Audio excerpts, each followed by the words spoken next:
प्यारे बच्चों, इससे पहले हम बताए हुए थे हिंदी का निचोड़ क्लास 10th के लिए, और वह बहुत ही महत्वपूर्ण है। आज हम सेकेंड लेक्चर लाए हैं जो हिंदी बुक का बेहद ही महत्वपूर्ण है, और इससे बाहर क्वेश्चन नहीं आता है क्योंकि विकल्प ज्यादा है।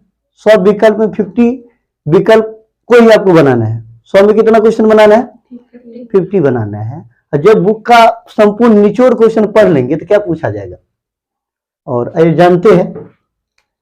तो झरना के एक और जंगल कहाँ है? रांची में। झरना के एक और जंगल कहाँ पे है? रांची में। और एक और जंगल कहाँ पे है? हजारीबाग में। देखिए, झरना के एक और जंगल रांची में है और दूसरा जंगल कहाँ पे है? हजारीबाग में। इस दोनों जंगल के बीच में क्या है? झरना है, हुंडरू का जलप्रपात। क्या है? हुंडरू का जलप्रपात। इसी को ऑप्शन बनाया जाएगा कि बताइए, हुंडरू का जो जलप्रपात है, तो एक तरफ जंगल कहाँ पे है? तो रांची में। एक तरफ कहाँ पे है? हजारीबाग। इसमें कोई दिक्कत? नेक्स्ट पॉइंट समझना है कि जहां घनघोर पानी गिरती है वहां पानी करीब कितना फुट उठता है? तो ऑप्शन मिलेगा 10 फुट, 20 फुट, 8 फुट या 15 फुट। कितना जवाब होगा आंसर? इसमें कोई दिक्कत नहीं। जहां सारा पानी मिल करके एक जगह गिरता है तो पानी कितना फुट ऊपर उठता है? इसमें कोई दिक्कत? नेक्स्ट है, स्वयं झरने से भी ज्यादा खूबसूरत मालूम होता है झरने का आगे का दृश्य, पीछे का दृश्य, बीच का दृश्य। आंसर क्या लगाएंगे? आगे का दृश्य। स्वयं झरने से भी ज्यादा खूबसूरत मालूम कहाँ का दृश्य पड़ता है? आगे का। कहाँ का दृश्य? आगे का। इसमें कोई दिक्कत? नेक्स्ट है, पहाड़ों के बीच एक पतली सी नदी बहती है। यानी पहाड़ जो है, पहाड़ के बीच में एक पतली नदी बहती है, और कैसे प्रतीत होता है? थर्मामीटर में जो पारा होता है, यानी बुखार जो चेक करने वाला, ताप को जो चेक करने वाला होता है, उसी तरह पतला सा लगता है। नहीं, कभी देखेंगे थर्मामीटर, ऐसे करके देखेंगे तो क्या होता है? चमकते रहता है। इसमें कोई दिक्कत? पहाड़ों के बीच एक पतली सी नदी बहती है जो कैसे लगता है? थर्मामीटर में पतला पारा की तरह लगता है। किसकी तरह? चलिए, नेक्स्ट है, हुंडरू की झरना की ऊंचाई कितना फुट है? 243 फुट। कितना फुट है? 243। कितना फुट है? 243। नेक्स्ट है, हुंडरू का पानी कहीं सांप की तरह चक्कर काटता है। किसकी तरह? सांप की तरह। जानते हैं सांप ऐसे ऐसे चलता है? नहीं, हुंडरू का जो झरना का पानी है कहीं सांप की तरह चक्कर काटता है तो कहीं हिरण की तरह छलांग भरता है। इसमें पूछा जाएगा कि हुंडरू के जो झरना का पानी है किसकी तरह चक्कर काटता है? तो सांप की तरह। किसकी तरह चक्कर काटता है?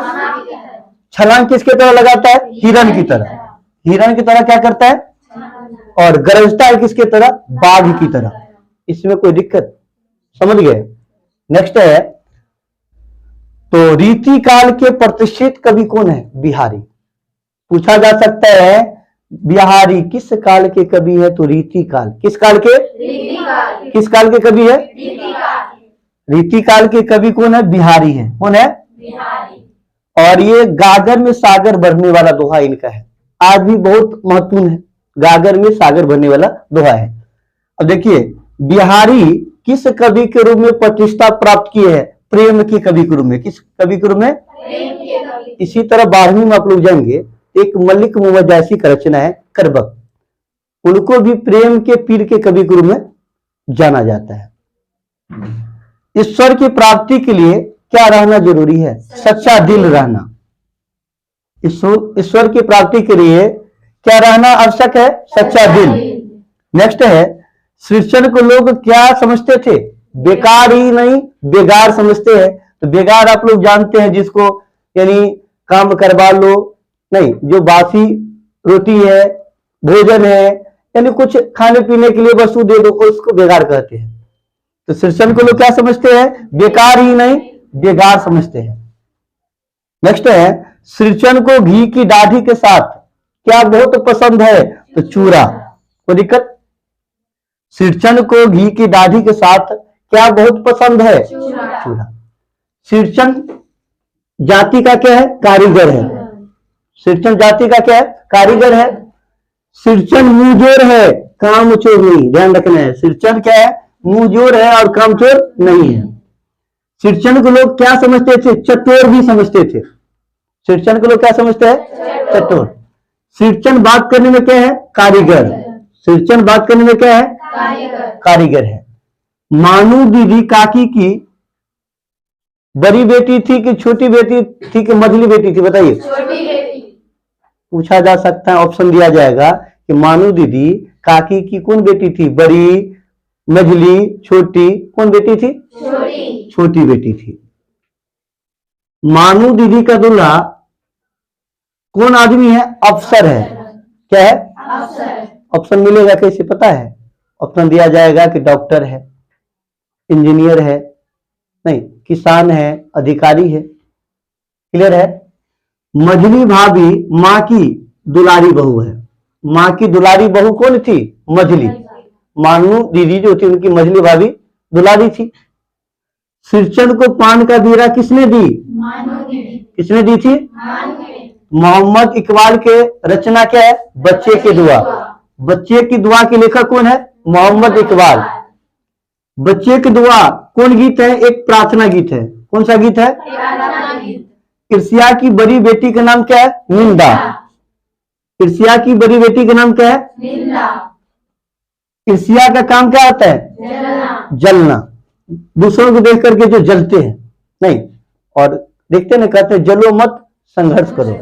हम बार बार कहते हैं कि रटो मत समझो, रटो मत समझो। समझो। अशोक का शस्त्र त्याग कौन सी विधा है? एकांकी। अशोक के शस्त्र त्याग के लेखक कौन है? बंशीधर श्रीवास्तव। कौन है? बंशीधर श्रीवास्तव। कलिंग के युद्ध के बाद अशोक युद्ध न करने की संकल्प क्यों लेते हैं? देखिए, आपके जो सिलेबस में उतना डिटेल्स नहीं दिया गया है, ये 12वीं में दिया है इतिहास में। तो कलिंग के युद्ध के बाद युद्ध न करने के संकल्प अशोक क्यों लेते हैं? क्या होता है कि राजा अशोक और कलिंग के महाराज थे राजा खारवेल। 261 ईसा पूर्व कलिंग का युद्ध होता है। इस युद्ध में 1 लाख लोग मारे जाते हैं और 1.5 लाख लोग बंदी बनाए जाते हैं। बहुत ज्यादा लोग मरते हैं। अशोक का जो हृदय था कठोर थे, तभी क्या किए? उस मृत्यु को देख करके निर्मल हो गया, दयालु हो गए और प्रण कर लिए कि आज के बाद हम हथियार नहीं उठाएंगे। बौद्ध धर्म को अपना लेते हैं, धर्म का प्रचार करना शुरू कर देते हैं। कलिंग का युद्ध कितने वर्षों तक चला था? 4 वर्षों तक।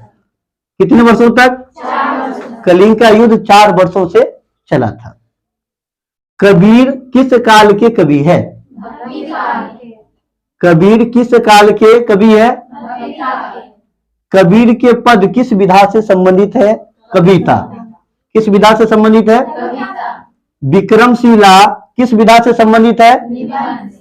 या पूछा जा सकता है विक्रमशिला की विधा है कहानी, निबंध, रेखा चित्र, या इनमें से सभी, या इनमें से कोई नहीं? क्या है विधा?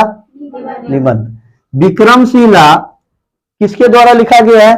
तो पाठ्य पुस्तक विकास समिति द्वारा। किसके द्वारा? पाठ्य पुस्तक विकास। अब देखिएगा, पाठ्य पुस्तक विकास समिति वाला बहुत कम पूछता, नहीं के बराबर क्वेश्चन। देखिए अभी तक बहुत कम क्वेश्चन पूछता है। विक्रमशिला का विकास किस शताब्दी में हुआ था? 8वीं शताब्दी। विक्रमशिला विश्वविद्यालय के प्रथम आचार्य कौन थे? हरिभद्र थे।